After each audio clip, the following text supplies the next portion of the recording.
The first thing Deputy Leah Morris asked me was whether the charcoal coat hanging beside the mudroom door belonged to me. My son answered before I could. "It does," Eric said. "He wore it to Nora's winter concert. He wears it everywhere." Leah looked at me. She was young enough to be my granddaughter, but her eyes were steady and patient. The camera clipped to the front of her uniform gave off a small green light. "Mr. Dalton?" "The coat is mine," I said, "but I didn't wear it here today." The room went quiet in the peculiar way a family room goes quiet when strangers have been invited into a private wound. My daughter-in-law, Lisa, stood near the kitchen island with both hands around a coffee mug she had not touched. My granddaughter Nora sat at the breakfast table, pale and motionless. Eric stood beside the mudroom bench with a bright blue envelope pinched between two fingers as if it carried a disease. $500 was written across the front in Nora's careful block letters. Beneath the amount were the words, 8th grade orchestra travel fund. Eric had called the police 11 minutes earlier. He had told them his 71-year-old father had stolen money from a 13-year-old girl. My girl. His girl. The same child whose first violin I had bought, whose multiplication tables I had practiced with her at my kitchen table, and whose mother had trusted me to pick her up from school every Wednesday since she was 6. Eric shook the envelope once. "It was in the inside pocket. There is no reasonable explanation for that." "There is at least one," I said. "Please don't do this." His voice softened for the deputy, taking on that mournful patience people use with the confused. "Dad, if you took it without remembering, we can deal with that. But lying makes it worse." That sentence hurt more than the accusation. A thief can defend himself with facts. A confused old man has every fact taken away from him before he speaks. Leah asked what coat I had worn. I pointed through the glass in the front door toward the porch rail, where my tan rain jacket lay folded over the back of a chair. I had taken it off when I arrived because the house was warm from the oven. Eric glanced toward it and then away. "He could have changed coats," he said. "Why would I? I don't know why you do half the things you do lately." Lisa closed her eyes. Nora's chair scraped the floor. She did not raise her voice. She did not point a finger. She simply looked at her father and said, "Grandpa didn't wear that coat today. You carried it in from the garage before breakfast." Eric's face changed. It was not a dramatic change. His mouth stayed in the same straight line. His shoulders did not move. But I had watched that face grow from infancy. I knew the tiny pull near his right eye that appeared when a lie had reached the end of its road. Deputy Morris turned toward him. "You carried the coat in? She's mistaken." "I'm not," Nora said. "Honey, you were setting up your science project. You weren't paying attention." "I was paying attention because you told me not to move the coat." Lisa set down her mug. "Eric? It was in the garage from the concert," he said quickly. "I brought it in because Dad was coming. That doesn't mean anything." "It means the coat was in your possession before Mr. Dalton arrived," Leah said. Eric gave a short laugh. "Are we really going to treat a child's comment as evidence?" "At the moment, I'm treating everyone's comment as a statement." The blue envelope remained in his hand. Leah asked him to put it on the counter. He did, though reluctantly. She photographed it where it lay, then photographed the coat, the mudroom door, and the tan jacket on the porch. She asked each of us when we had arrived and where we had been. I had pulled into the driveway at 10:54 that Sunday morning. The security camera over Eric's garage would show me stepping out of my truck in the tan jacket. I had carried a pecan pie in both hands, kissed Nora on the forehead in the entryway, and gone directly to the kitchen. I had never entered the mudroom. The money had last been seen the night before, when Nora counted it at her desk. She was raising funds for a spring orchestra trip to St. Louis. Her school required each student to turn in cash donations in a sealed, labeled envelope on Monday morning. Lisa said she had watched Nora place the envelope in the top drawer of her desk. Eric said he discovered it missing shortly after I arrived. "Why did you search your father's coat?" Leah asked. "Because he was acting strange." "In what way?" "He asked twice what time lunch was." I looked at him. "I asked whether you wanted me at 11 or 11:30 when you called yesterday. You never answered. I arrived at 11. You also wandered toward the mudroom. I went to wash my hands. Your downstairs bathroom is beside it." He pressed his lips together. Lisa stared into the dark surface of her coffee. "The deputy did not arrest me. She did not handcuff me. though Eric had placed my hands in cuffs every time he called me confused. She asked him whether he wanted to make a formal theft complaint. For the first time that morning, he hesitated. "I want the incident documented," he said. "My father has been having memory problems. This is not the first concern." "That's not what I asked." "Then yes, I want it documented as theft." Leah took the blue envelope in a paper evidence sleeve. She told us the matter would be referred to an investigator and that no one was to delete security footage or alter anything connected to the money. Then she asked Nora if she wanted to speak privately. Eric objected. Lisa surprised me by saying, "Let her." They went into the dining room. Through the glass panes of the French doors, I saw Nora's small hands twist in her lap while she spoke. I could not hear a word. Eric paced between the kitchen and the hall. Twice he looked at his phone. Once he looked at me with something I had never expected to see in my only son's eyes. Not anger. Calculation. When Leah left, she took the envelope, but not the coat. She gave me a case number and told me an investigator might call. Eric waited until the patrol car backed out of the driveway before closing the front door. "You embarrassed me in my own home," he said. For a moment, I thought he was speaking to Nora. Then he faced me. "You called the police," I said, "because $500 was missing. And because you wanted witnesses." Lisa whispered his name, but he ignored her. He walked to the sideboard and lifted a black folder I had noticed when I arrived. He set it on the kitchen island and opened it to a page marked with a yellow tab. "This is exactly why we need to put temporary safeguards in place," he said. "No accusations. No drama. You let me handle financial decisions for 90 days. You get evaluated by a specialist, and we keep this out of the company." I looked down at the paper. The first page called itself a family management agreement. The third paragraph granted Eric an irrevocable proxy over every voting share I held in Dalton Home and Garden. The fourth authorized him to negotiate the sale or encumbrance of company real estate without further approval from me. Temporary was not a word used anywhere after the heading. I closed the folder. "You had this prepared before the money went missing." "My attorney prepared it because I'm worried about you." "Your attorney knew you would accuse me of stealing from Nora?" His right eye pulled again. "Those are separate matters." "No," I said.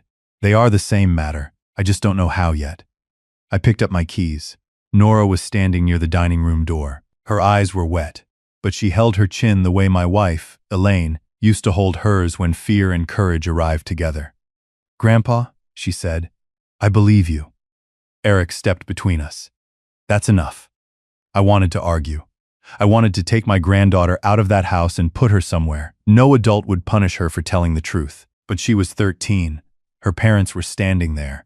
And anger would give Eric exactly the picture he wanted. An unstable old man making threats in front of a deputy's departing taillights. So I looked around him and said, "You did the right thing, Nora." Then I took my tan jacket from the porch and drove home.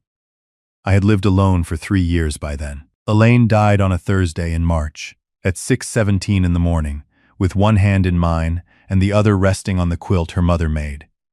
People tell widowers that grief becomes lighter. That was not my experience. It became more familiar, which is not the same thing. Our house sat 6 miles outside Fairhaven, Ohio, on a rise above a narrow creek. Elaine had planted sugar maples along the drive when Eric was a boy. By the time I returned from his house that Sunday, the leaves had begun turning. Red and gold scattered across the lawn like pieces of a fire no one had bothered to put out. I placed my keys in the blue ceramic bowl beside the door. I hung my tan jacket on its usual peg. Then I stood in the kitchen and looked at the empty chair across the table. "He planned it," I said aloud. Speaking to an empty chair is not madness. Sometimes it is the only honest conversation left in a house. Elaine and I had founded Dalton Home and Garden 42 years earlier with a rented cinder block building and inventory we could barely afford. I knew lumber. She knew people. Customers who came for hinges stayed to ask her how their mothers were doing after surgery. Contractors paid us on time because she remembered the names of their children. By our 30th anniversary, we had 3 stores, 91 employees, and enough land beneath the original Fairhaven location to make developers call every few months. Eric grew up sweeping aisles and riding beside me on delivery runs. He studied business at Ohio State, came home with good ideas, and earned his way upward. I did not hand him the president's office. Elaine and I made him work under 3 managers first. For years, he deserved every promotion.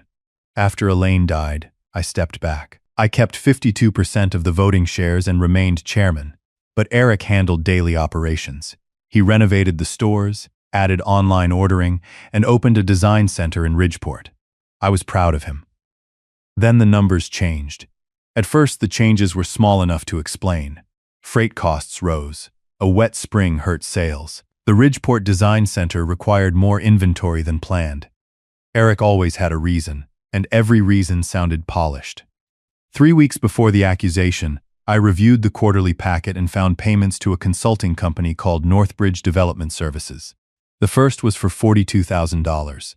The next was $68,000. Over 18 months, Dalton Home and Garden had paid Northbridge $874,000. I had never heard of the company. The invoices described market analysis, vendor optimization, and strategic positioning. They carried no detail about hours, deliverables, or named consultants. I asked our controller, Martin Bell, for the contract. He told me Eric had it. Eric told me Martin had it. That was when a chill moved through me. In business, 2 people pointing at each other usually means the document does not exist or says something neither wants seen. I asked Eric to postpone a proposed sale of our Fairhaven property until I could review the records. A developer called Pioneer Landing had offered $6,400,000 for the land. Under Eric's plan, our company would sell the property and lease it back for 20 years. The immediate cash would pay down debt from Ridgeport and fund another expansion. The sale required approval from holders of 2/3 of the voting shares. Eric controlled 31%. A group of small family shareholders controlled 17%. I controlled 52%. Without me, the sale could not happen. At least, that was what I believed before I read the proxy in his black folder. My home phone rang at 4:26 that afternoon. "Grandpa?" Nora's voice was barely louder than breath. "Are you all right?" I asked. Dad took my phone. "Then what are you calling from?" "Mom's old phone. It only works on Wi-Fi." I closed my eyes. "I don't want you sneaking or putting yourself in trouble. I have to tell you something. Are you safe?" "Yes. They're arguing downstairs." I sat at the kitchen table. "All right. Tell me." My science camera was running. Nora had been working for 6 weeks on a project about how different kinds of light affected bean seedlings. I had built her a narrow wooden rack. She placed it along the mudroom wall because the morning sun came through the side window. An old tablet took 1 photograph every 30 seconds from 6 in the morning until noon. What did it record? "Dad, with your coat." My hand tightened around the receiver. "Did you watch it?" "Only part. He came in from the garage with the coat. He stood right in front of the plants and put something blue in the pocket. Then he hung it by the door." I heard a floorboard creak on her end. "Nora, listen to me. Do not confront him. Do not try to take the tablet. Do not lie if your parents ask you a direct question. Is the video saved anywhere else?" "The pictures upload to the shared garden album. You're still in it because you helped me set it up." I remembered accepting the invitation weeks earlier. There were hundreds of photographs of pale green shoots emerging from dark soil. I had commented on the first leaf. "Thank you for telling me," I said. "Now put the phone back exactly where you found it. Are you going to show the police?" "I'm going to make sure the truth is protected. That is all you need to worry about. Dad said you might go to jail. Your father said many things today because he was frightened." "Of what?" It was the right question. I did not yet have the answer. "I'm going to find out." Before she hung up, she whispered, "Grandpa, I really did see him carry it in." "I know you did." I opened my laptop and found the shared album. The time-lapse images were there. At 8:41, the mudroom was empty except for the seedling rack and a stripe of sunlight on the floor. At 8:43, Eric appeared through the garage door carrying my charcoal coat over his arm. At 8:44, he stood with his back partly toward the tablet. The next 6 frames showed his right hand inside the coat. Then a corner of blue appeared between his fingers. At 8:46, he pushed the blue envelope into the inner pocket and pressed the coat flat with both palms. In the final frame, before he walked away, his face turned directly toward the tablet. He had not noticed the camera. I downloaded the complete album to 2 separate drives. I did not crop the photographs or change their names. Years of auditing had taught me that evidence is most powerful when no one can accuse you of improving it. Then I called Evelyn Grant. Evelyn had been our corporate attorney for 26 years. She was 64, sharp as broken glass, and one of the few people who never softened her voice when speaking to me after Elaine died. "What happened?" she asked when she heard my tone. I told her. She did not interrupt until I reached the proxy. "Did you sign anything?" "No." "Did you take the folder?" "No." "Good. Send me the photographs, the case number, and every recent communication about the Pioneer sale. Do not call Eric tonight. Nora is in that house, and you will help her best by remaining calm and lawful. If you believe she is in immediate danger, call the police. If not, do not turn her into your investigator. I already told her not to do anything. Then keep that promise." I emailed the files. Evelyn called a digital evidence specialist she used in civil cases and arranged for the shared album to be preserved with its metadata the next morning. "Henry," she said before we ended the call, "why would Eric risk a criminal accusation over $500? I looked at the quarterly packet still sitting on my desk. "Because $6,400,000 is waiting on the other side of my signature." The next morning, a man in a gray suit came to my door at 8:12. He asked if I was Henry James Dalton. When I said yes, he handed me a thick envelope and requested that I acknowledge receipt. Inside was an emergency petition filed in Fairhaven County Probate Court. My son was asking a judge to declare me incompetent. The petition was 43 pages long. It described a man I almost recognized. He was a widower named Henry Dalton. He had recently withdrawn from Friends. He repeated questions. He misplaced documents. He resisted sensible business decisions. He had accused loyal employees of hiding records. Most alarming of all, he had taken $500 from his granddaughter's room and concealed it in his coat. My son wrote that I might harm myself, my family, or the company if he was not granted immediate authority over my finances. Attached to the petition was a proposed order naming Eric my emergency guardian. Another page authorized him to exercise my voting shares while the case was pending. The hearing was set for Friday morning. The Pioneer Landing shareholders meeting was scheduled for the following Monday. I called Evelyn before I finished the attachments. She was at my house within 40 minutes. She read the petition at the kitchen table while I made coffee. Neither of us drank. Halfway through, she removed her glasses and placed one finger on a notarized affidavit. "Look at the date," she said. Eric had sworn that every factual statement in his petition was true before a notary at 4:12 on Friday afternoon. The alleged theft occurred Sunday morning. "He signed this 2 days before he found the money," I said. "He may claim the notary dated it incorrectly, or that the final allegations were added later. Would that help him? It would replace one problem with 2 others." She photographed each page and called the court clerk to request the electronic filing history. Then she reached the final attachment, a letter from my family physician, Dr. Peter Kessler. The letter said I had demonstrated increasing forgetfulness, emotional rigidity, and impaired judgment during visits over the previous year. It recommended a comprehensive cognitive evaluation and temporary supervision of complex financial decisions. I read it twice. Peter Kessler had been my doctor for 16 years. At my annual physical in June, I told him I sometimes walked into a room and forgot why. I told him sleep had been poor since Elaine died. He gave me a short memory screening. I remembered every word, drew the clock correctly, and laughed when he asked me to identify a camel. He had said my results were normal for my age. "I want to call him," I said. Not without me listening. His office nurse put us on hold.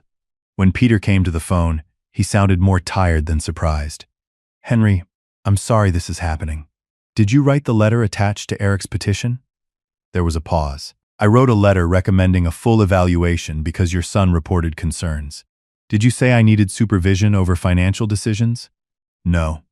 Evelyn leaned closer to the phone. "Doctor, do you have your original?" "Yes, it should be in the chart. Please preserve it and all messages requesting it. Do not send us protected records until Mr. Dalton signs the proper release." "I can tell you this," he said. "The language you just read is not mine." I felt something colder than anger settle inside me. Eric had not merely lied about my memory. He had manufactured a medical voice to speak for the lie. By noon, Evelyn had arranged an independent evaluation with a neuropsychologist in Columbus. It would take place Wednesday and last most of the day. She also filed an objection to emergency relief, attached the time-stamped photographs from Nora's science album, and requested that the court preserve the original electronic versions of every attachment Eric submitted. Then she drafted 3 letters. The first went to Eric and his attorney, ordering them to preserve the coat, home camera footage, phones, emails, company records, and every file connected to the accusation and guardianship petition. The second went to the board of Dalton Home and Garden, notifying them that my authority had not been transferred and that I opposed any sale or encumbrance of the Fairhaven property. The third went to Fairhaven Community Bank, where the company kept its operating accounts and credit line. "You're still a personal guarantor on the Ridgeport debt," Evelyn said. "That gives you a legitimate reason to request current lending records." Eric told me the line was down to $600,000. Then let's see whether Eric told the bank the same thing. At 2:05, I tried to log into the company's board portal. My password no longer worked. The reset email went to an address I did not recognize. I called Martin Bell, our controller. He did not answer. 10 minutes later, I received a text. "I'm sorry, Henry. Eric instructed staff not to discuss company matters with you while the competency petition is pending." I showed it to Evelyn. "He's moving fast," she said, "because he knows Friday may be his only chance, or because something else is closing before Monday." That evening, the story escaped the family. One of our store managers called to ask whether I was ill.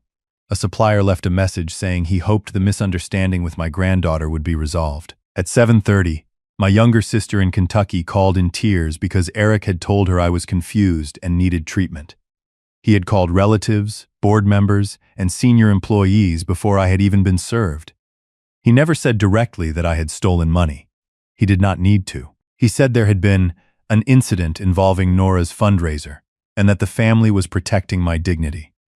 There are lies built from false words, and there are lies built by arranging true words in a dishonest order. The second kind travels farther because decent people repeat it without feeling like liars. I turned off my phone at 9 and sat on the porch beneath a blanket. For the first time since Elaine's funeral, I wished she had not left me alone to handle something. That thought shamed me immediately. She had not chosen to leave. Cancer had made the choice. I could hear her answer anyway. "Do not confuse loneliness with helplessness, Henry."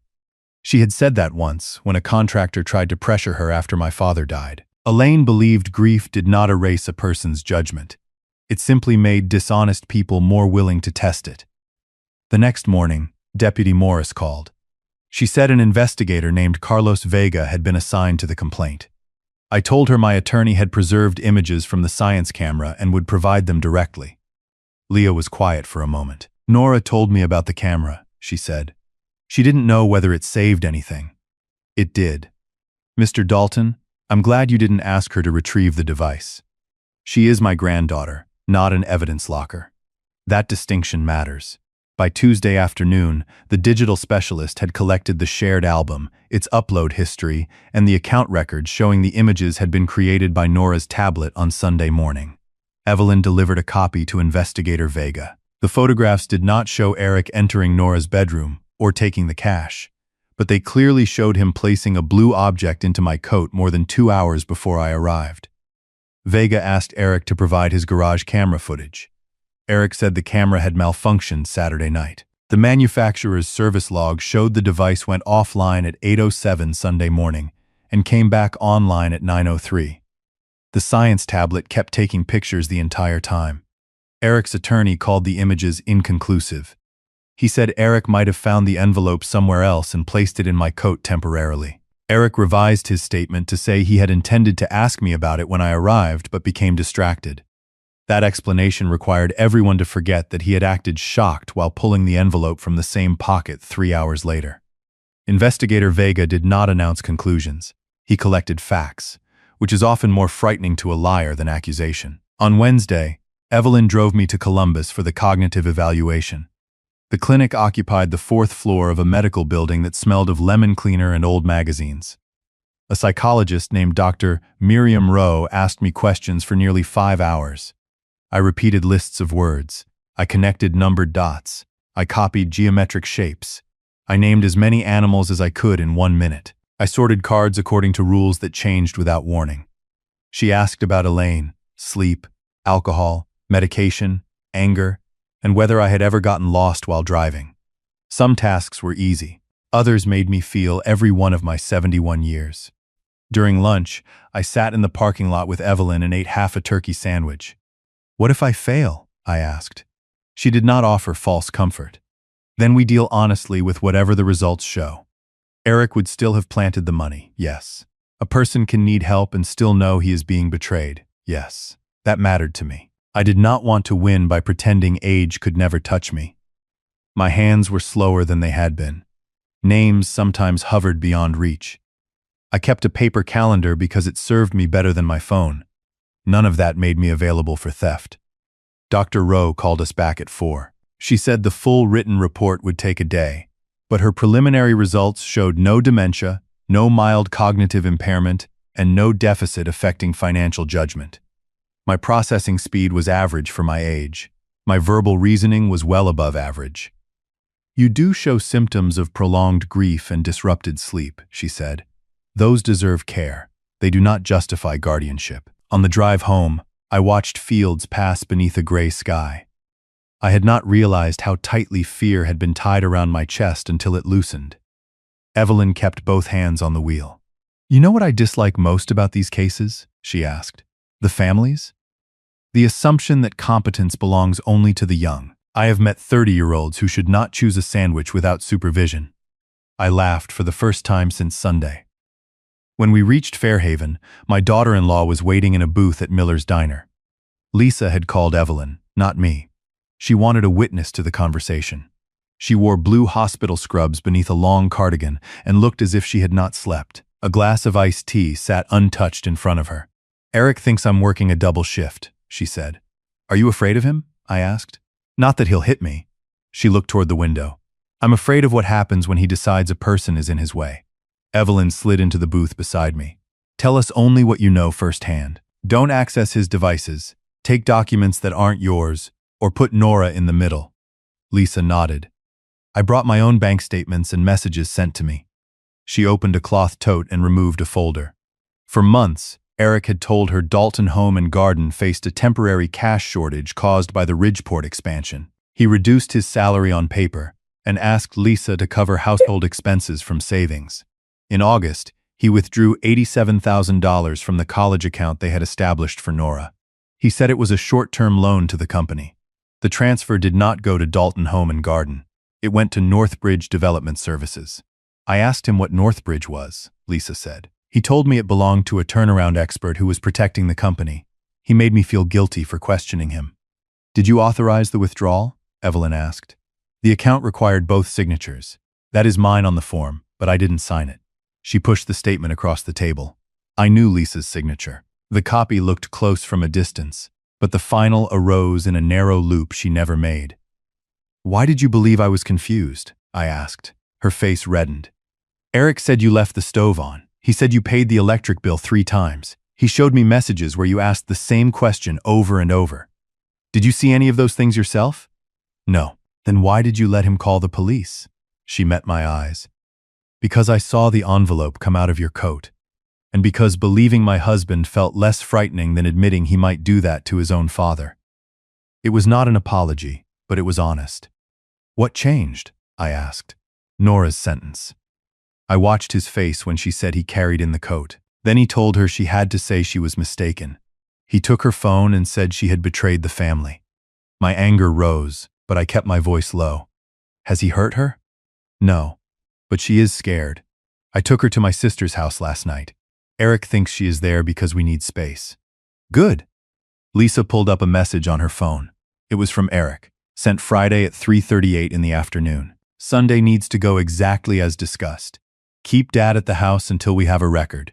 The hearing is Friday, and after that, this nightmare is finished." Lisa had replied, "What record? What are you talking about?" Eric answered, "A clear incident. Don't worry, no one gets hurt." "I thought he meant he wanted you to repeat yourself in front of people," Lisa said. "He invited Martin and 2 board members to brunch, but they canceled. When the money disappeared, I understood." "Why didn't you stop him?" Tears filled her eyes. "Because by then the police were already coming, and I was a coward." There are moments when forgiveness is too large a word and cruelty is too easy a response. I looked at a woman who had failed me and had finally decided not to fail her daughter. "You can still do the next right thing," I said. She covered her mouth and cried without sound. Evelyn copied the message thread and the bank records with Lisa's written permission. Then she asked about the Pioneer sale. Lisa knew only that Eric had been meeting a man named Mason Pike late at night. Mason was Eric's college roommate. He ran a small real estate brokerage in Dayton and had visited the house twice that month. Northbridge Development Services was registered to Mason Pike. Eric said the land sale would fix everything, Lisa told us. He said once the money arrived, he could put back what he borrowed before anyone noticed. "How much did he borrow?" I asked. "He never told me." "Did he say when the money was arriving?" "Friday." Evelyn and I looked at each other. The shareholders' vote was Monday. No legitimate sale proceeds should arrive 3 days earlier. The next morning we met Janice Monroe, Senior Vice President at Fairhaven Community Bank. I had known Janice since she was a teller. Her hair was silver now, and she ran the commercial lending division with the careful calm of someone who had survived 3 recessions. Because I remained guarantor and majority shareholder, she could discuss obligations bearing my name. What she showed us explained Eric's urgency. The company's revolving line was not $600,000. It was drawn to $2,180,000. The bank file included a written consent, supposedly signed by me in June, approving an increase of $1,400,000. My signature appeared above my typed name. I had not signed it. The document also listed Northbridge as a permitted restructuring advisor. A separate disbursement schedule for the property transaction directed $1,100,000 of the expected proceeds to Northbridge as a success and settlement fee. "Has the sale been approved?" Evelyn asked. Janice's expression tightened. "We received a certificate from the corporate secretary stating all required approvals had been obtained. Closing is scheduled in escrow tomorrow, subject to release after the shareholder ratification." "Who signed the certificate?" "Martin Bell." I thought of the controller's apologetic text. "And the wire to Northbridge?" I asked. "It is scheduled to fund at closing." Eric had arranged the money to move before the vote that authorized it. If the probate judge gave him control of my shares Friday morning, he could ratify the sale Monday. By then, more than $1 million would be inside his friend's company. The $500 in Nora's blue envelope had never been about money. It had been the cheapest part of $1 million plan. Janice placed both palms on the conference table. "I can suspend the wire because the authority and signatures are disputed," she said. "I cannot decide whether fraud occurred. I will need written notice from counsel and documentation of your current voting rights." Evelyn already had both. Within an hour, the bank froze any extraordinary disbursement connected to the sale. The title company postponed escrow. Pioneer Landing sent a formal demand for proof of corporate approval. At 12:17, Eric called me. I let it ring twice before answering. "What did you do?" he asked. "I told the bank I did not sign a document carrying my name." "You just put 91 people's jobs at risk. If those jobs depend on a forged consent, they were already at risk. This is why I filed the petition. You don't understand what you're interfering with." "Then explain Northbridge." Silence. "You've been digging through things you can't understand," he said. $874,000 in consulting payments is not difficult to understand. Neither is a $1.1 million success fee. Mason found the buyer. He helped restructure debt. "Where is the contract?" "At the office." "Where are the reports?" "At the office." "Where is the board approval?" His breathing grew louder. "You always did this," he said. "You sat behind a desk and asked questions while everyone else carried the weight." I looked through my kitchen window toward the maples Elaine had planted. "If a question feels heavy, Eric, the answer usually is..." He hung up. That afternoon, Evelyn filed an emergency request to block any change in corporate control until the probate hearing. She did not ask the court to decide the property sale. She asked only that my son not be permitted to use an untested incompetency claim to manufacture a vote. The judge signed a temporary status quo order at 4:40. At 5:15, every employee at Dalton Home and Garden received an email from Eric. It said the company's founder, suffering from grief-related cognitive decline, had interfered with critical financing. It warned that payroll and benefits might be affected. It asked employees to respect the family's privacy and pray for my recovery. My name appeared 3 times. The forged signatures did not appear at all. The next morning, someone painted thief across the mailbox at the end of my drive. The letters were red and uneven. I stood there with a bucket and scrub brush until my neighbor, Sam Pritchard, walked over from across the road. Sam was 76 and had worked in our lumber yard for 29 years. His knees no longer allowed him to lift much, but he still came in every December to help with inventory. "Leave it," he said. "I don't intend to." He took the second brush from the bucket. "Then move over." We scrubbed in silence. When the paint had faded to a pink shadow, he sat on the ditch bank to catch his breath. "People at the store are scared," he said. "I know. Eric told them you blocked the only deal that can save the company." "Did he tell them $1 million was going to his college roommate?" Sam's eyes narrowed. "No. There is more I can't discuss yet. I am not trying to close the company." "You planning to fire your boy?" The question landed differently from the legal language. Majority shareholder, corporate officer, fiduciary duty. Those words made decisions sound mechanical. Sam called him my boy. "I am planning to learn the truth," I said. "Sometimes that answer is yes with a coat on." He rose slowly, squeezed my shoulder, and carried the bucket toward the house. Martin Bell came to see me that evening. He parked half a mile away and walked along the creek path because he did not want Eric to know. That choice told me something before he spoke. Innocent men do not always behave bravely, but guilty men are rarely so careful without a reason. Martin had served as company controller for 9 years. He was 58, soft-spoken, and precise. Elaine trusted him because he once drove 40 miles back to a vendor after discovering they had overpaid us by $90. Now he sat at my kitchen table with sweat darkening the collar of his shirt. "I signed the secretary's certificate," he said. "You are not the corporate secretary. Eric appointed me acting secretary at a meeting that never happened. And you signed anyway." He stared at his hands. "Yes." Evelyn was on speakerphone. She had told him at the beginning that she represented me and the company's interests as authorized by its majority owner, not him personally. She advised him to obtain his own lawyer. "Why are you here?" she asked. "Because Eric says Henry will be removed Friday and everything will be fixed. I don't believe him anymore." "When did you begin believing him?" I asked. Martin took a long breath. The Ridgeport Design Center had never met projections. Eric concealed the losses by shifting unpaid supplier invoices into later quarters and inflating the value of slow-moving inventory. When interest rates rose, the company began violating its loan covenants. Eric said disclosure would cause the bank to call the line and force layoffs. Northbridge appeared soon afterward. Mason Pike submitted consulting invoices. Some described meetings that never occurred. Others billed for reports copied from public market studies. Eric ordered Martin to approve them as part of a confidential turnaround program. "I told myself it was temporary," Martin said.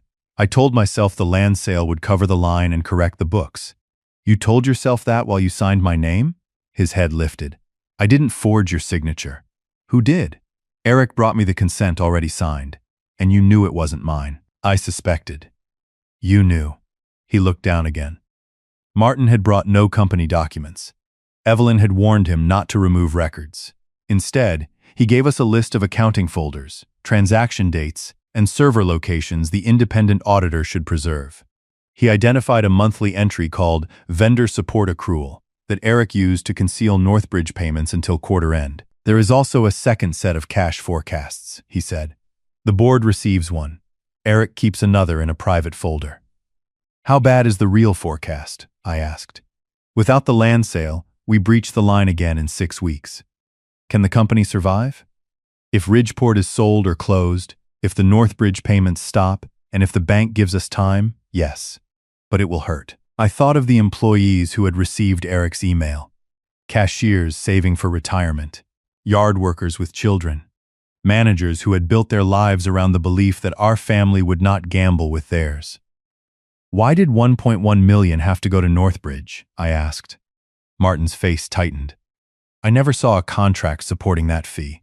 I asked Eric twice. The second time, he said if the deal failed, I would be the person the bank blamed for false reporting. "He was preparing you to take the fall. I know that now." Before he left, Martin said one more thing. Eric asked me whether a criminal complaint against you would trigger the incapacity clause in the shareholder agreement.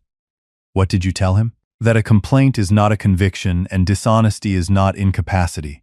He said he didn't need the clause. He only needed enough pressure to make you sign the proxy.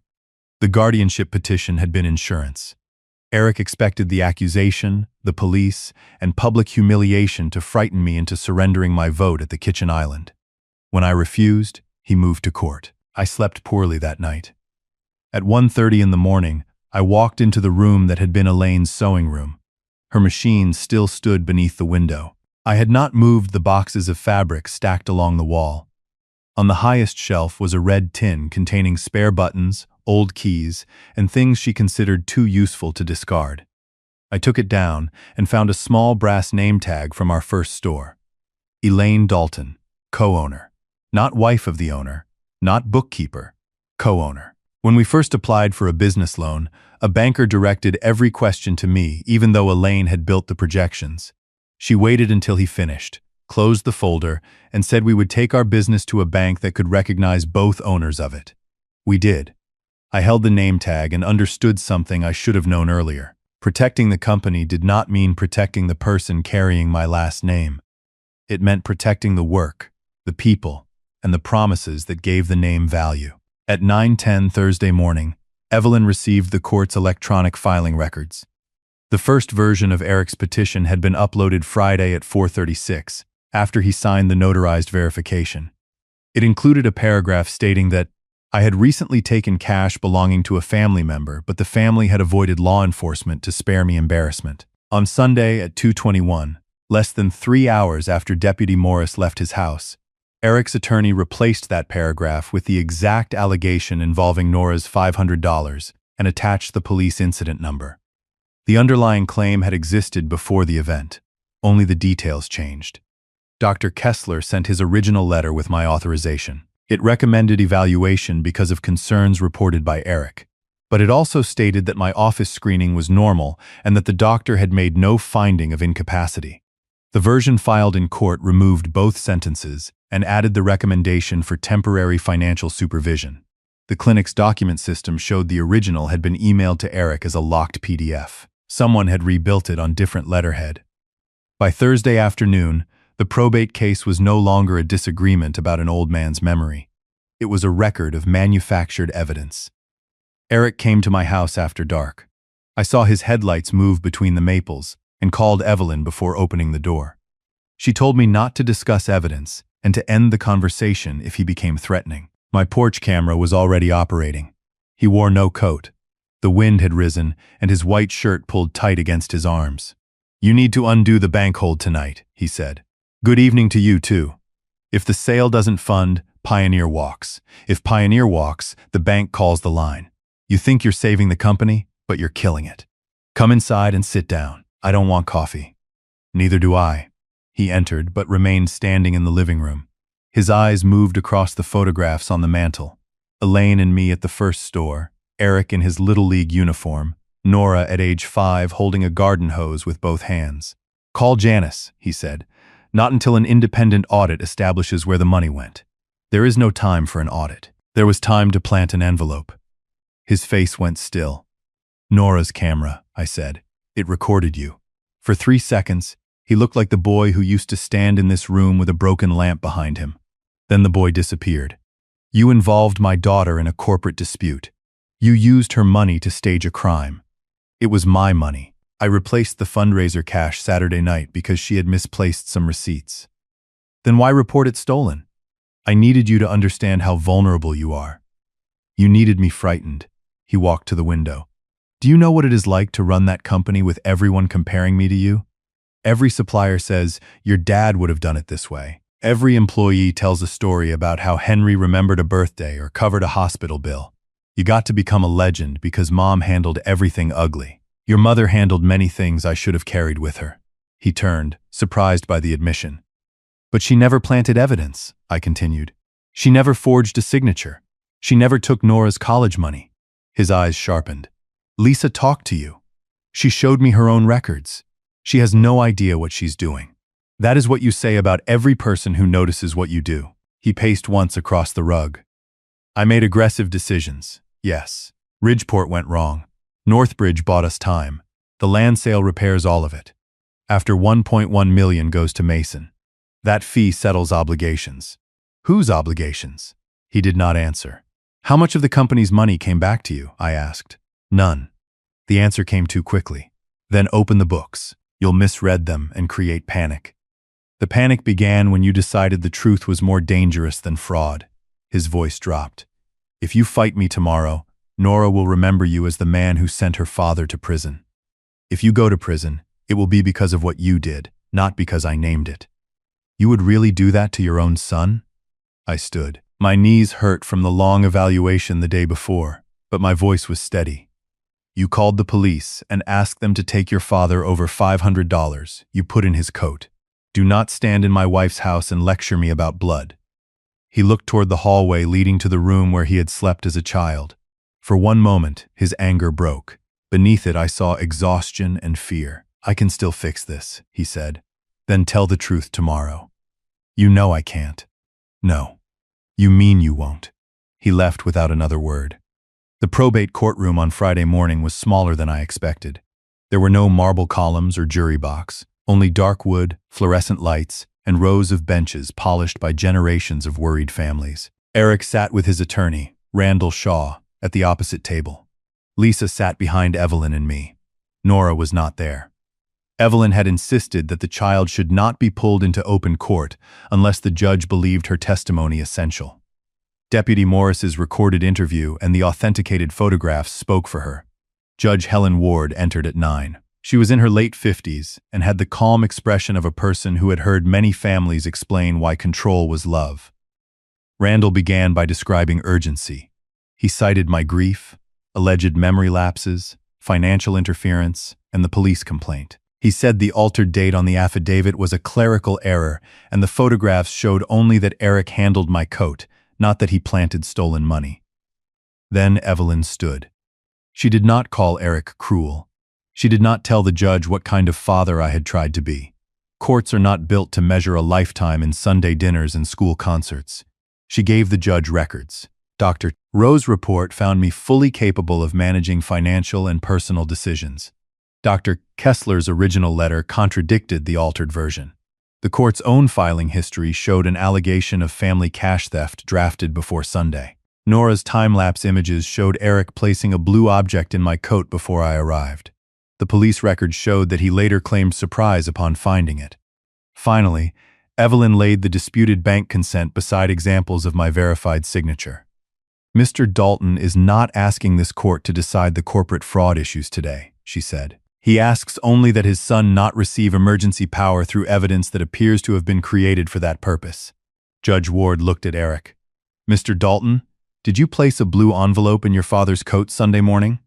Randall put a hand on Eric's arm. My client invokes his right not to answer because of the pending investigation. The judge's expression did not change. That is his right. It does not require this court to ignore the evidence before it. She denied the emergency petition. She ordered that I retain full control of my property and voting rights. She also directed the clerk to preserve the filings and send copies of the disputed medical letter and notarized verification to the county prosecutor. Then she said something I carried with me long after the legal language faded. Concern for an aging parent may justify questions. It does not justify manufacturing the answers. Eric did not look at me when we left. On the courthouse steps, reporters from 2 local stations waited beside their cameras. Someone had tipped them off about the founder of Dalton Home and Garden fighting, a competency case. Randall guided Eric toward a side entrance. I could have held up the time-lapse photograph. I could have told the town my son had framed me. Instead, I gave one statement. The court confirmed that I remain capable of managing my affairs. Our company's employees and customers deserve accurate information, and an independent review will provide it. I will not discuss my granddaughter. Then I walked away. Quiet is not the same as surrender. Sometimes quiet is where you keep the facts until they are strong enough to stand without you. The court ruling stopped Eric from taking my shares. It did not repair the company, clear my name in the break room, or make a frightened payroll disappear. By Friday afternoon, 3 vendors had placed us on credit hold. Pioneer Landing threatened to sue for interference with its purchase agreement. The bank agreed not to call the line for 30 days, but only if we hired an independent restructuring accountant and stopped all payments to Northbridge. I called an emergency board meeting for Saturday morning. Dalton Home and Garden had 5 directors. Eric and I held 2 seats. Diane Reeves, Elaine's younger sister, held 1. The other 2 belonged to Samuel Ortiz, a retired bank president, and Grace Hahn, who ran a regional nursery chain. All 3 had received Eric's email about my supposed decline. We met in the conference room above the Fairhaven store. I arrived early and stood at the window overlooking the sales floor. The first aisle still held the hand-painted signs Elaine made when printed signs cost more than we could spare. Household hardware, fasteners, garden tools. The lettering was imperfect. I had resisted every suggestion to replace it. At 9, Eric entered with Randall Shaw and set his briefcase at the head of the table. "That is the chairman's seat," I said. He looked at me for a long moment, then moved 1 chair to the left. I did not begin with the coat. I began with cash. Payroll would clear the following Thursday. After that, without vendor cooperation or a revised bank agreement, the company faced a serious shortage. I showed the board the real line balance, the Northbridge payments, the disputed consent, and Martin's description of the second cash forecast. Eric objected to nearly every page. He called the records preliminary. He said Martin was protecting himself. He said Northbridge had performed valuable work that could not be reduced to timesheets. When Grace asked for a single completed report, he promised to provide one after the meeting. "You've had 18 months, she said. "I'm not giving you another afternoon." Samuel asked the question I had been waiting for. "Did Henry sign the credit line consent?" Eric looked at Randall. "On advice of counsel, I am not discussing disputed signatures while an investigation is open." "Then, did the board approve the increase?" Samuel asked. "The company needed liquidity." "That is not an answer." Eric pushed back from the table. "You are all letting a family quarrel destroy a transaction that saves this business." Diane had been silent until then. She placed Nora's time-lapse photograph beside the bank consent. "Did you put that envelope in Henry's coat?" she asked. "This meeting is about the company." "The petition asked for his company vote. That makes the coat company business," Randall whispered to Eric. "I proposed 3 motions. First, hire Carver Forensic Accounting to conduct an independent review. Second, suspend Eric as president with pay while the review was pending. Third, appoint Grace interim chief executive and authorize her to negotiate a short-term standstill with the bank. Eric voted no. Samuel, Grace, Diane, and I voted yes. My son closed his briefcase slowly. "You think a 4-to-1 vote makes you right?" he asked. "No," I said. "The records will decide that. When this company collapses, every person downstairs will know who caused it." Grace leaned forward. "The employees downstairs already know who asked them to work. They deserve to know who took the money." Eric left his office key on the table. Building security disabled his access card while he watched. I had imagined that moment during the sleepless hours before dawn. In imagination, I felt relief. In the room, I felt only sorrow. I remembered the first key I ever gave him. He was 16. I let him open the store on Saturday mornings, and he wore that responsibility like a medal. He used to arrive 20 minutes early so the coffee would be ready for the yard crew. No parent raises a child expecting to one day vote him out of the room he helped build. After the meeting, I walked onto the sales floor. Employees pretended not to watch me. The rumor had moved faster than any formal announcement. At the paint counter, a cashier named Tasha Green came around the register. She had worked for us for 12 years. "Are we getting paid Thursday?" she asked. "Yes." "And after Thursday?" "I intend to keep this company operating. I will not promise there will be no changes, because that would be dishonest. An independent team starts Monday. We will share verified information as soon as we can." "Did you take Nora's money?" The question came from somewhere behind the key-cutting machine. No one laughed. I turned toward the voice. A young stock clerk lowered his eyes. "No," I said. "Evidence now in police custody shows the envelope was placed in my coat before I arrived. My granddaughter told the truth. She is a child, and I will not discuss her further." Tasha nodded once. "That's enough for me. It was not enough for everyone. Trust does not return on command." But several shoulders relaxed, and that was a beginning. Carver Forensic Accounting took over the second-floor training room on Monday. Denise Carver was a small woman in her 60s with close-cropped white hair and the unnerving habit of wading through silence until people filled it. Her team imaged servers, preserved email accounts, and reconciled 18 months of payments. Martin returned with a lawyer and answered questions. He resigned as controller the same day. Grace kept him on paid administrative leave long enough to complete the review, then accepted his resignation. Cooperation did not erase what he signed, but truth told late is still more useful than a lie maintained forever. The first week produced bad news. Ridgeport had lost $1,300,000 more than the board had been told. Inventory was overstated by $640,000. Supplier invoices totaling $400,000 were past due. If we closed Ridgeport immediately, termination costs and lease penalties would create another blow. The second week produced worse news. Northbridge had no employees besides Mason Pike. Its invoices were created from the same template and often submitted minutes after Eric approved them. 4 purported reports were copies of studies available free from county development websites. One invoice billed us $36,000 for a 3-day strategy retreat at a hotel that had been closed for renovation that month.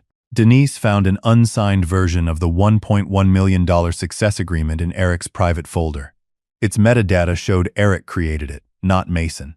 A signature image resembling mine was embedded in a hidden layer but had not yet been placed on the final page. He was preparing another consent, Denise said. I stared at the screen. After he had my proxy, my signature would no longer matter. Perhaps. But people who begin forging authority tend to keep a spare forgery nearby. The third week brought an answer to Eric's repeated claim that Northbridge had saved the company. It had not. Of the $874,000 paid to Northbridge, Denise could document legitimate services worth at most $28,000. The rest left the company without any measurable benefit. Where it went required legal process. Evelyn filed a civil action on behalf of Dalton Home and Garden, seeking an accounting and return of the funds. The court issued a temporary order preventing Northbridge from moving money. Mason hired a lawyer and, within 48 hours, offered to cooperate. He met us in Evelyn's office on a rainy Tuesday. Mason Pike had once been the loud young man who slept on our couch during college holidays and called Elaine's lasagna the best food in Ohio. At 44, he wore a tailored suit and the exhausted look of someone who had spent years running ahead of a bill. His lawyer did most of the talking. Northbridge had transferred $312,000 to Eater Holdings, a limited liability company owned by Eric. Another $240,000 paid interest and penalties on a private real estate loan that Eric and Mason had guaranteed.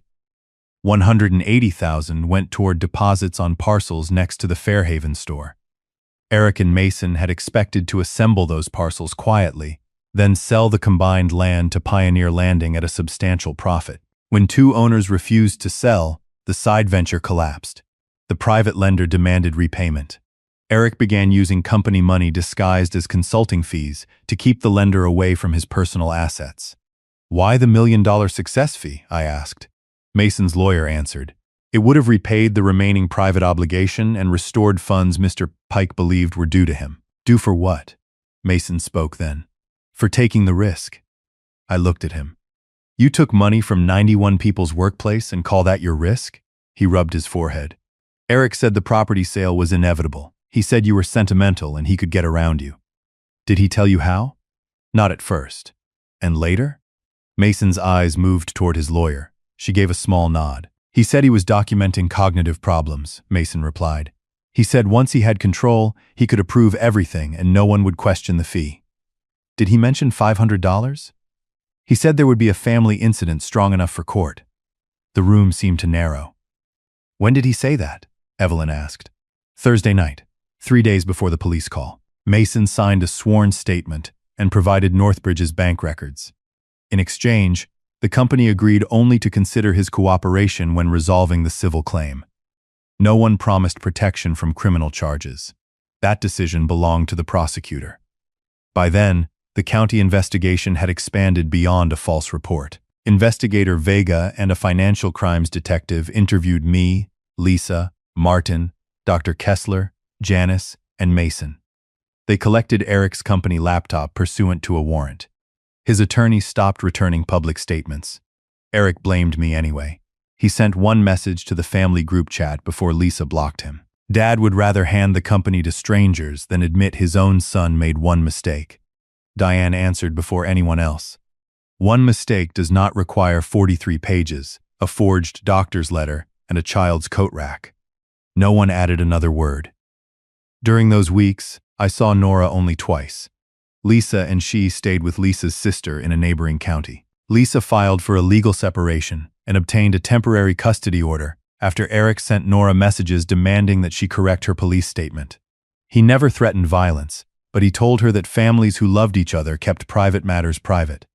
The sentence sounded respectable until you understood that he meant children should carry adults' lies. Our first visit took place in a public park near her school. Lisa sat on a bench 50 yards away while Nora and I walked around a pond. October wind pushed small waves against the stones. Nora wore her orchestra sweatshirt and kept both hands in its front pocket. "Dad says the store might close because of me," she said. "The store is in trouble because adults made dishonest decisions. If I hadn't said anything, you might have signed the paper." That would not have saved the store. It would have hidden the hole until it was deeper. She kicked a brown leaf from the path. "Mom says I was brave. You were. I don't feel brave. Most brave people don't. They feel afraid and tell the truth before fear gives permission." She stopped beside the pond. "Did I destroy our family?" I had rehearsed an answer, but rehearsed answers are often too polished for a child's pain. "No," I said. "Your father damaged our family when he used your trust to hurt someone. You showed us where the damage was. Showing a broken place is not the same as breaking it." Tears moved down her cheeks. I held out my arms, and she came into them. For several minutes, neither of us spoke. Before we returned to Lisa, Nora asked whether I hated her father. "No. How can you not? Because hate would make him the owner of whatever time I have left. I won't give him that too." That answer was true, but incomplete. I loved Eric. Love does not disappear when a person becomes guilty.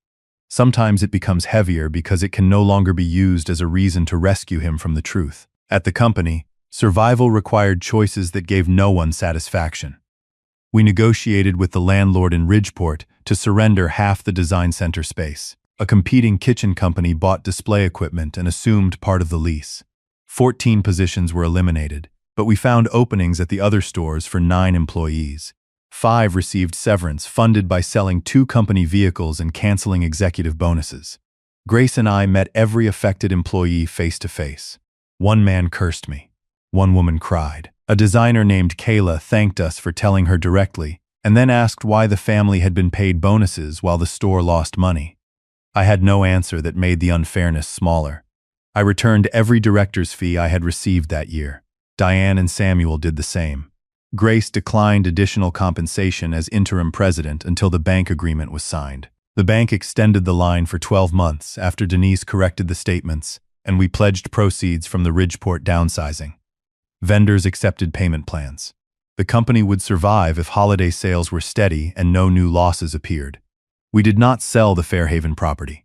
Pioneer Landing threatened litigation, but its agreement depended on valid corporate approval. Once its lawyers saw the disputed certificate and the pending fraud investigation, they withdrew with a carefully worded statement about changing market conditions.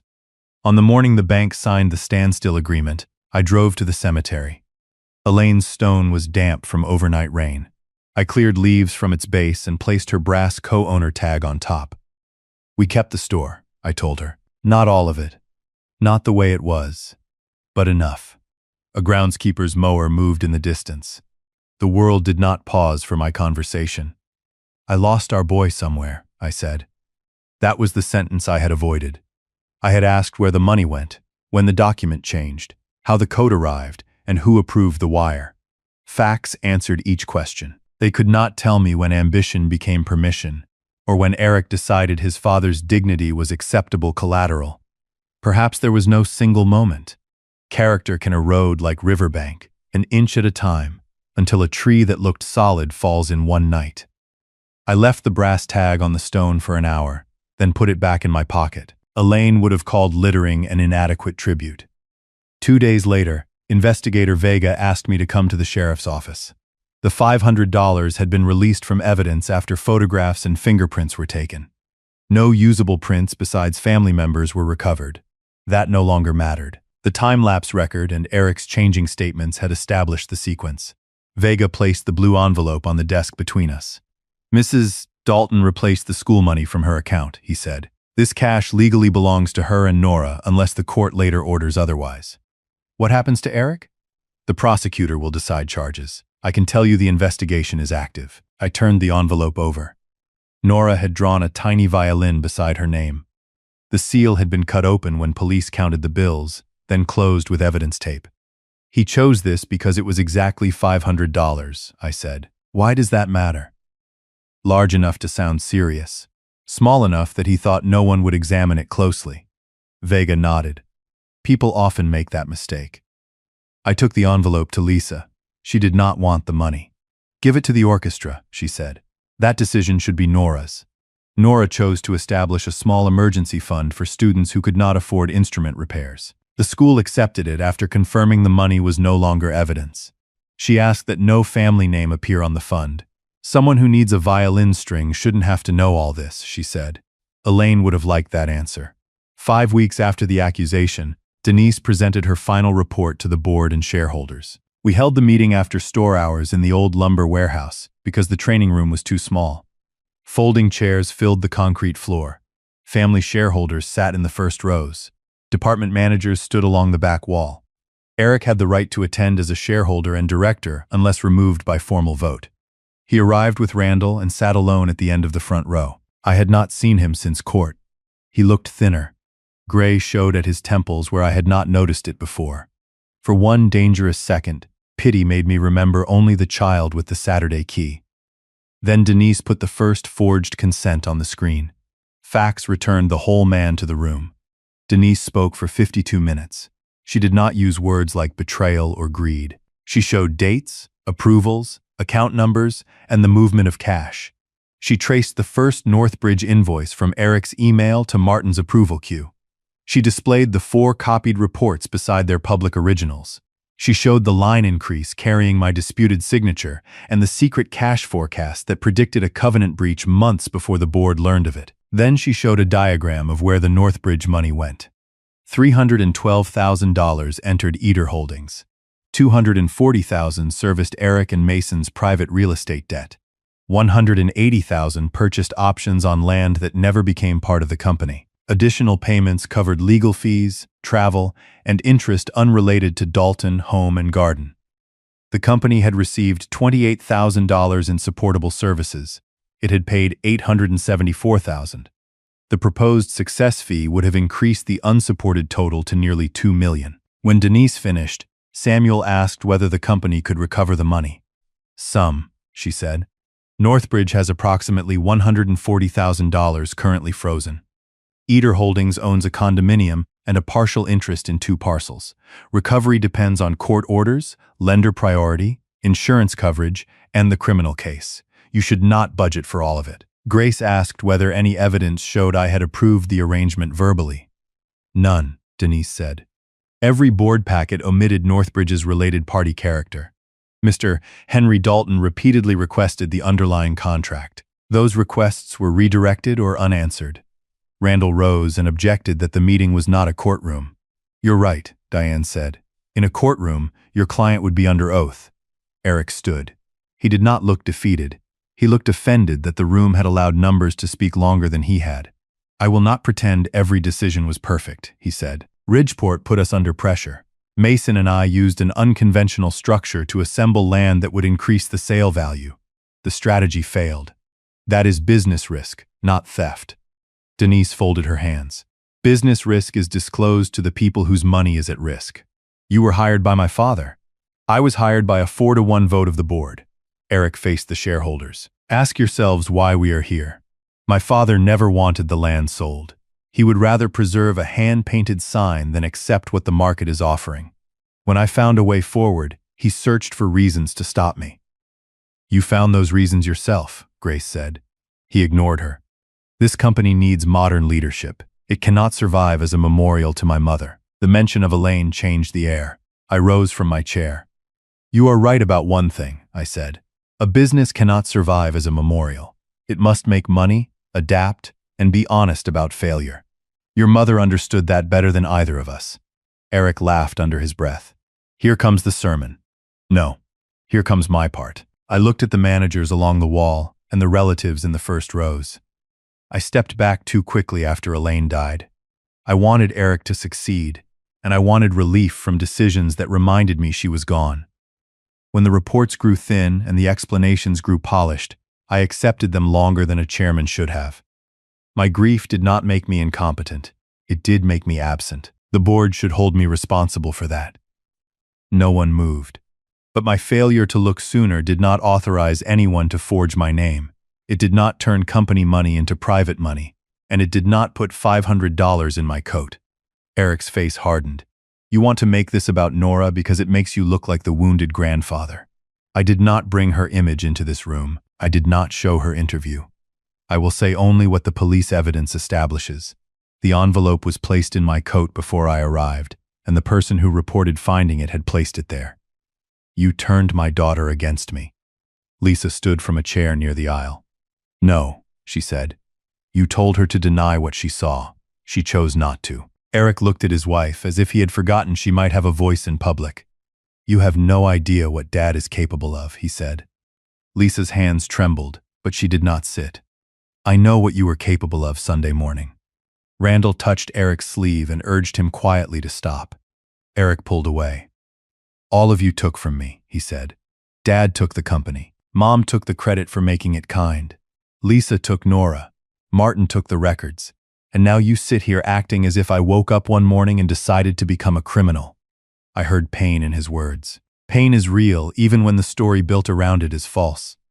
"No one wakes up as the person he becomes," I said. "We get there by choices. You still have one in front of you." "Which choice is that?" "Tell the truth without asking what it buys you." For the first time all evening, he had nothing to say. The shareholders voted to remove him from the board for cause. My 52% was enough. But I was not the only vote. Every shareholder except Eric supported the motion. The board then terminated his employment and authorized the civil claims needed to recover company property. We also voted to accept responsibility for governance failures, amend the bylaws, and add 2 independent directors with financial oversight experience. No family member would again approve related party transactions alone. Extraordinary borrowing would require direct verification from each signing director. Rules do not create honest people. They make dishonest choices harder to hide. When the meeting ended, employees moved chairs toward the wall. Shareholders gathered around Denise with questions. Eric remained in the front row until the warehouse was nearly empty. I approached him but stopped several feet away. "Do you need a ride?" I asked. It was an ordinary father's question, and I regretted it as soon as I saw his face. "You took my car with the company," he said. "The sedan belongs to the company. I can call someone." "Stop pretending you care what happens to me." "I care. That is not the same as undoing tonight. You chose the store over your son. I chose 91 families over your secret debt. I chose Nora over the lie you put in her room. I chose my own name over the signature you copied. You made all of those choices necessary." He stood and walked past me. Randall drove him home. The local newspaper published Denise's principal findings the next morning. The article also reported that the guardianship petition had been denied and that police evidence contradicted the theft accusation. It did not use Nora's name because Evelyn had asked the editor to protect her privacy. Some people who had repeated Eric's version called to apologize.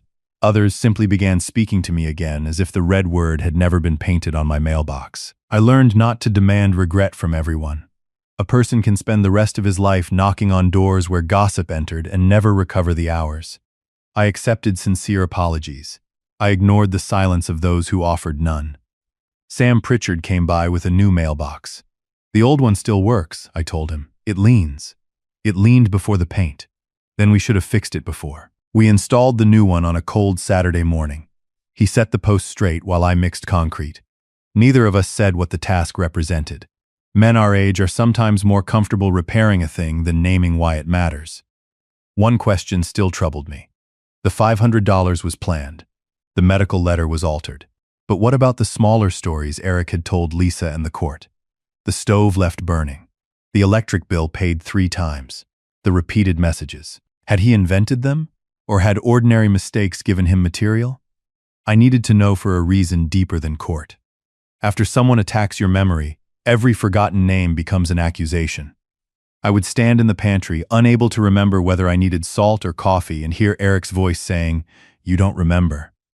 I began checking the stove twice. Then I worried that checking twice proved something.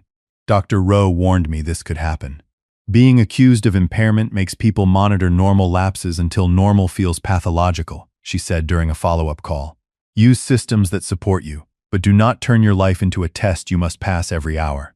So I approached the stories as an auditor, not a frightened patient. My electric account showed 3 payments in July. 1 was my scheduled bank draft. 2 were made manually online within 6 minutes of each other. The utility provided device records after I verified the account. Both manual payments came from an internet address assigned to Eric's house. He still had access because he helped me set up automatic billing after Elaine died. The payments had been reversed the next morning, so I never lost money. Eric had shown Lisa a screenshot before the reversals appeared. The stove story came from a Sunday in August when Eric stopped by while I was in the garden. He later told Lisa he found a burner on beneath an empty pan. My kitchen had a propane range with no electronic log, so the event could not be disproved. But the photograph he sent her contained a detail neither of them noticed. The pan was a red enamel skillet with a chipped white handle. It belonged to Lisa. She had brought it to my house that morning with a breakfast casserole and taken it home after lunch. I had never used it. Eric had been alone in the kitchen while I cut tomatoes outside. The repeated messages were simpler. Eric showed Lisa 3 screenshots in which I appeared to ask, "What time is the board meeting?" Each carried a different timestamp. On my phone, only one message existed. The other 2 screenshots cropped away small arrows indicating that Eric had forwarded my original message back to himself. Denise's review of his company phone backup found all 3 images in a folder labeled Dad Timeline. There were entries beneath them. June. Doctor visit. Reports sleep issues. July. Duplicate utility payments. August. Stove. September. Board questions/confusion over Northbridge. October. Family cash incident. He had not reacted to my decline. He had written a decline and arranged scenes to illustrate it. Evelyn sent the evidence to the prosecutor. I printed no copy for myself. I had spent enough hours looking at the version of me my son tried to manufacture. The night before Thanksgiving, Lisa called and asked if she and Nora could come to my house. For 41 years, Thanksgiving had been Elaine's holiday. She made cornbread dressing with sage, orange peel, and enough butter to concern every physician in the county. After she died, Eric took over hosting because I could not enter the kitchen without seeing her at the counter. That year his house stood dark. His lawyers had advised him to avoid contact with witnesses, and Lisa's temporary order limited communication with Nora. "You don't have to cook," Lisa said. "We can bring everything." I looked at Elaine's recipe box on top of the refrigerator. "Come at noon," I said. Diane joined us. So did Sam, whose children were visiting their mother's family in Arizona. I roasted a turkey that finished 40 minutes early and made dressing from Elaine's handwritten card. The first batch came out too dry. Nora stood beside me, crushed more cornbread, and added broth until it looked right. "Grandma never measured this part," I said. "That seems irresponsible." She called it instinct. That's what people say when they don't want to write instructions. At 2, we sat around the same table where I had read the guardianship petition. Eric's chair was empty. No one said grace immediately. In our family, Eric had done it since he was 15. He always thanked God for food, work, and the people unable to join us. Finally, Lisa reached for Nora's hand. "Henry, would you?" she asked. I bowed my head. I gave thanks for the meal, for those who prepared it, for work that still needed doing, and for the courage to tell the truth with kindness. I prayed for people absent because of distance, death, and choices none of us could undo. I did not say Eric's name. I did not need to. During dessert, Lisa asked if she could speak with me privately. We stepped onto the enclosed porch. Cold wind pressed leaves against the screens. "I owe you an apology," she said. "You told the truth when it mattered." After I stayed silent when it mattered. I waited. When Eric pulled out the envelope, "I saw your face," she continued. "Part of me knew you hadn't taken it. But if I said that, I had to ask why my husband wanted the police there. I chose the explanation that demanded less from me. Most dangerous lies offer that bargain. I am sorry. This time it was an apology. I forgive you, I said. Her shoulders fell. How can you say it that quickly? Quickly? I've been working on it for 6 weeks. She laughed through tears. Forgiveness doesn't mean I would ignore the same silence again, I told her. It means I believe you are doing differently now. Through the window, we watched Nora show Sam how to tune a violin. He turned a peg too far, and she grabbed the instrument with both hands. She wakes up some nights, Lisa said. She dreams that the police take you and everyone says it was her fault. Dr. Rowe gave me the name of a counselor who works with children in court-involved families. If you want, I will pay directly through the office so there is no argument about marital funds. Lisa nodded. Thank you.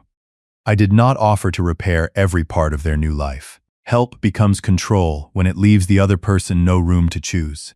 I could pay for counseling, carry boxes, and keep my door open. Lisa had to build the rest.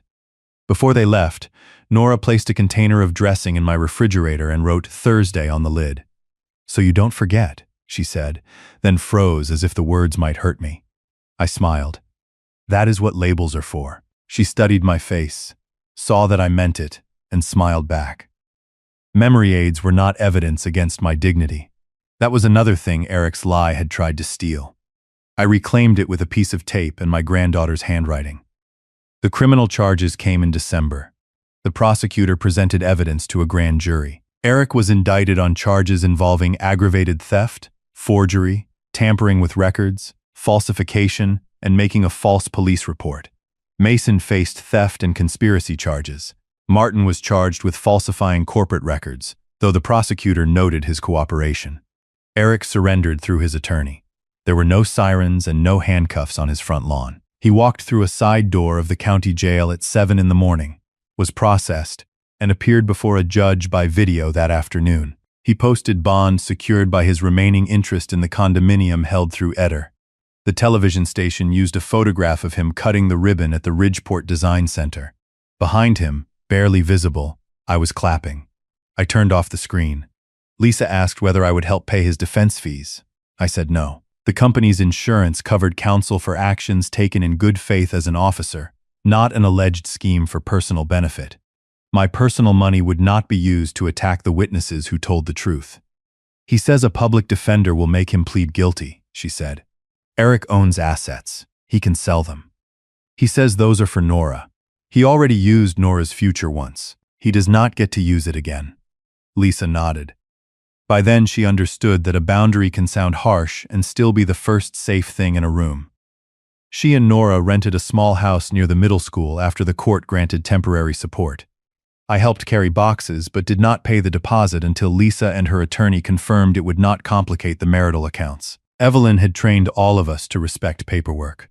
Nora's new bedroom was half the size of her old one. She placed the seedling rack beneath the window. Are you going to use a camera again? I asked. She gave me a sideways look. Maybe one that only photographs plants. Plants cause less trouble. You've never met poison ivy. Her ability to joke felt like a window opening. Eric sent her letters through a court-approved family counselor.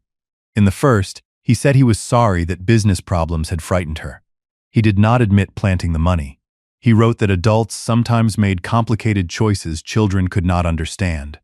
Nora returned the letter unopened after the counselor read that sentence aloud. He still thinks the problem is that I'm 13, she told me. You do not owe anyone an answer before you are ready. Do you answer him? Eric had sent me letters too. Most began with a request. Pay Randall. Ask the board to withdraw the civil case. Tell the prosecutor the guardianship filing was a family misunderstanding. Sell enough land to cover restitution, and he might avoid prison. I answer through lawyers when an answer is required, I said. Do you miss him? Every day. She studied my face. Even now? Especially now. Missing the person he was is part of accepting the person he became. In January, Eric asked to meet me with a mediator. The meeting took place at his attorney's office. Evelyn sat beside me. Eric wore a gray sweater instead of a suit. Without the office, car, and title, he looked younger and older at once. Randall explained that prosecutors had offered a plea agreement. If Eric accepted responsibility, surrendered his interest in Eder, assisted in recovering funds from Northbridge, and pleaded guilty to several charges, the state would recommend a prison term lower than the maximum. If he went to trial, the altered medical letter, time-lapse images, bank transfers, and Mason's testimony would all be presented publicly. "What do you want from me?" I asked. Eric leaned forward. "The company can characterize the Northbridge payments as unauthorized loans instead of theft. You can say, 'I intended repayment.'" "Did you?" "The land sale would have put everything back. After it paid your personal lender. Eventually. That is not repayment. That is hoping the next transaction hides the last one." He looked at Evelyn. "Can I talk to my father without counsel answering every sentence?" "She has not answered any," I said. "You know what Mom would have done." The room went very still. "Your mother would have sat beside you while you told the truth," I said. "She would have loved you. She would not have called a forged signature alone. You don't know that. I knew her for 46 years. His eyes filled, and he turned toward the window. "I was drowning," he said. "Then why didn't you call me?" "Because you would have said no." "To stealing company money?" "Yes." "To Ridgeport. To Mason's parcels. To every decision that could make me more than the caretaker of your old store." I let the words settle. "I may have made you feel that nothing you built would ever be enough," I said. "If I did, I am sorry." He turned back. Hope appeared in his face, as if my apology were a door out of the charges. "But feeling unseen did not move the money," I continued. "Feeling compared did not edit Peter's letter. Pain can explain where a choice began.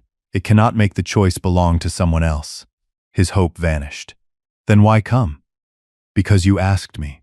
Because you are my son. And because I wanted you to hear that, I will tell the truth about all of you if a judge asks. I will say you worked hard for years. I will say you helped grow the online business. I will say you took care of your mother during chemotherapy when I was too frightened to sleep. I will also say you framed me and stole from the company. You won't ask for mercy? I will not ask for cruelty. I will not lie in either direction." He covered his face with both hands. For several minutes, the only sound in the room was the heating vent. "Nora hates me," he said. "She is hurt and afraid. Can you tell her I'm sorry? Write an apology that contains no explanation and no request. The counselor will decide when she should see it." "What am I supposed to say?" "Say what you did." That was the hardest instruction I gave him. He accepted the plea agreement 2 weeks later. At the hearing, he admitted under oath that he authorized false invoices, used company funds for private obligations, submitted altered documents, and placed the fundraiser envelope in my coat to pressure me into surrendering voting authority. His voice broke when he reached Nora's name. The judge asked why $500. "Because I thought it was enough to scare him and not enough for anyone to investigate," Eric said. Investigator Vega had understood him exactly. The court ordered restitution and imposed a prison sentence of 4 years, with credit governed by state rules and later supervision.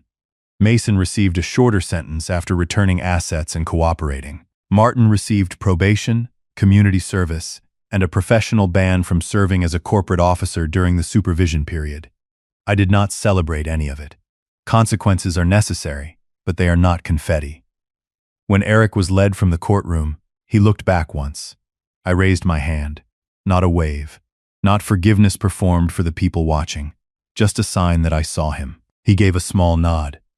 The civil recovery took most of the next year. Northbridge's frozen funds returned to the company. Eder's condominium was sold. Insurance covered part of the forged transfer loss after extensive review.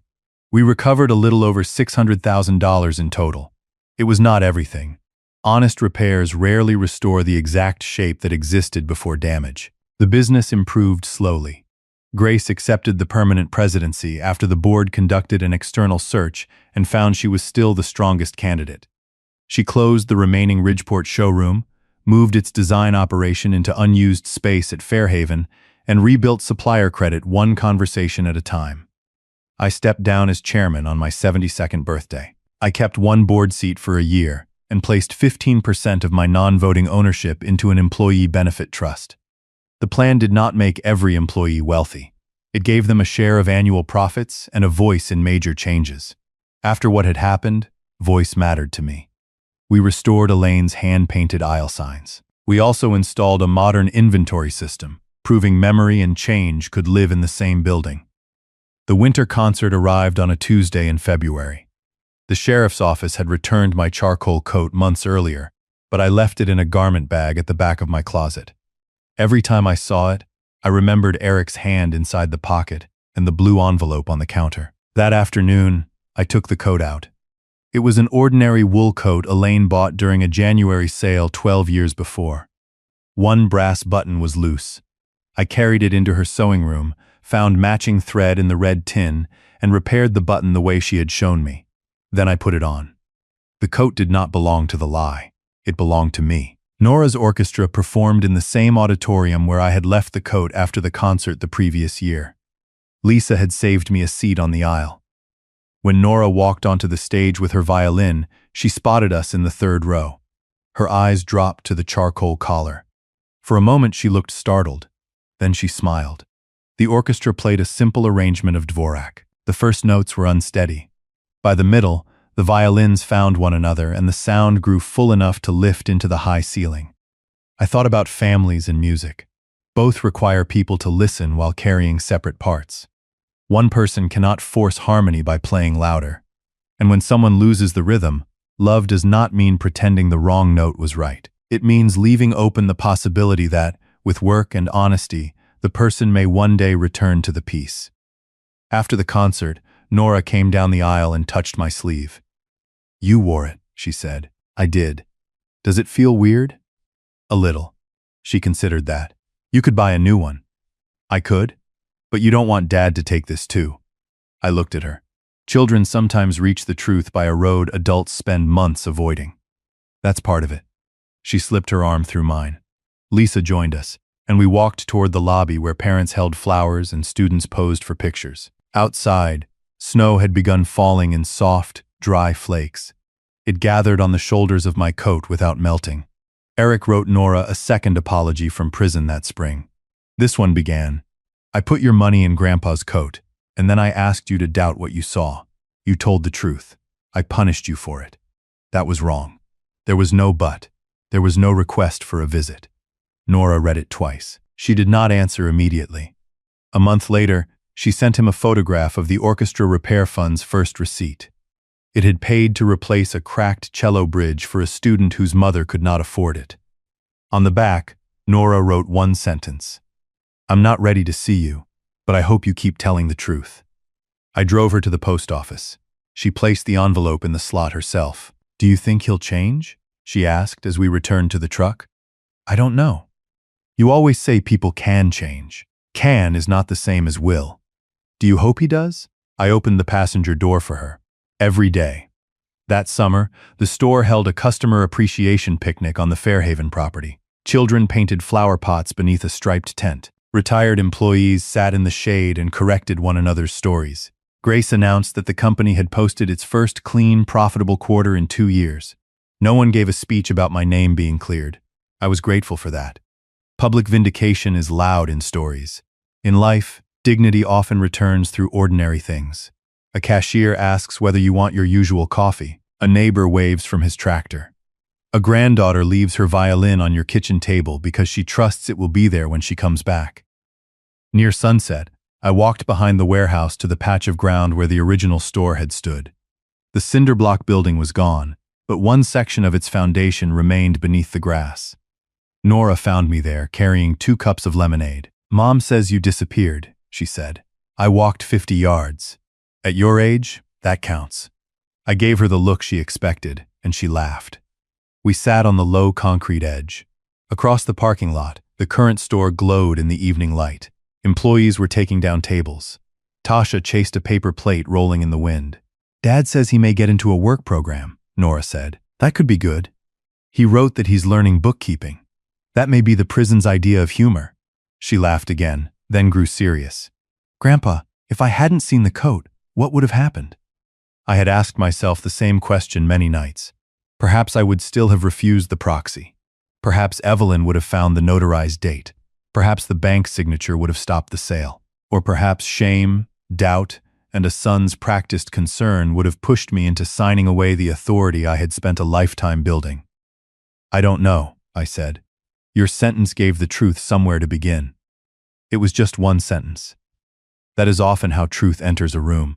She leaned against my shoulder. $500 had been chosen because Eric believed it was small. Small enough to control. Small enough to become a family embarrassment instead of a real investigation. He forgot that the measure of a lie is not the amount written on an envelope. It is what the lie asks other people to surrender. He asked me to surrender my judgment. He asked Lisa to surrender her questions. He asked employees to surrender their trust. And he asked his daughter to surrender what she had seen with her own eyes.